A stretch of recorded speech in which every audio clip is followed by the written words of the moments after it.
കോഴിക്കോട് വടകരയിൽ കുട്ടികൾക്ക് ഭക്ഷ്യവിഷബാധയേറ്റു. തോടന്നൂരിലെ മദ്രസയിലെ വിദ്യാർത്ഥികൾക്കാണ് ഭക്ഷ്യവിഷബാധയേറ്റത്. 20ഓളം കുട്ടികൾ വടകര ജില്ലാ ആശുപത്രിയിൽ ചികിത്സ തേടി.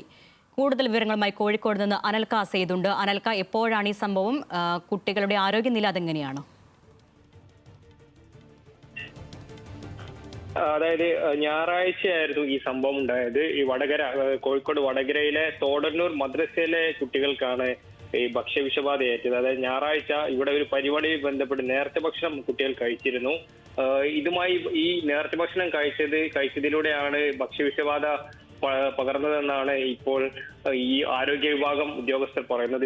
ഇത് സ്ഥിരീകരിച്ചിട്ടില്ല. കൂടാതെ ഇവിടെ ഈ സമീപ പ്രദേശത്തെ വെള്ളവും ഈ ആരോഗ്യ വകുപ്പ് ഉദ്യോഗസ്ഥർ പരിശോധിക്കുന്നുണ്ട്. നിലവിൽ കുട്ടികൾ ആശുപത്രി ചികിത്സ തേടിയെങ്കിലും അങ്ങനെ എല്ലാവരും ആശുപത്രിയിൽ നിന്നും 5ൽ താഴെ കുട്ടികൾ മാത്രമാണ് നിലവിൽ കോഴിക്കോട് വടകര ജില്ലാ ആശുപത്രിയിൽ ചികിത്സയിലുള്ളത്. നിലവിൽ കുട്ടികളുടെ ആരോഗ്യ വകുപ്പ് നിരീക്ഷിക്കുന്നുണ്ട്. ഇനി മറ്റെന്തെങ്കിലും അസ്വസ്ഥത അനുഭവപ്പെടുന്നവർ ഈ ആശുപത്രിയുമായിട്ട് ചികിത്സ തരണമെന്നും ആരോഗ്യ വകുപ്പിൽ ഉദ്യോഗസ്ഥർ അറിയിച്ചിട്ടുണ്ട്. ഏതായാലും കുട്ടികളുടെ അവസ്ഥ ഏതായാലും ഭേദപ്പെട്ടിട്ടുണ്ടെന്നാണ് ഇപ്പൊ നമുക്ക് ലഭിക്കുന്ന വിവരം. അരുണ്യ. ശരി, അനൽക സെയ്ദ് കോഴിക്കോട് നിന്ന് വിശദാംശങ്ങൾ നൽകിയത്.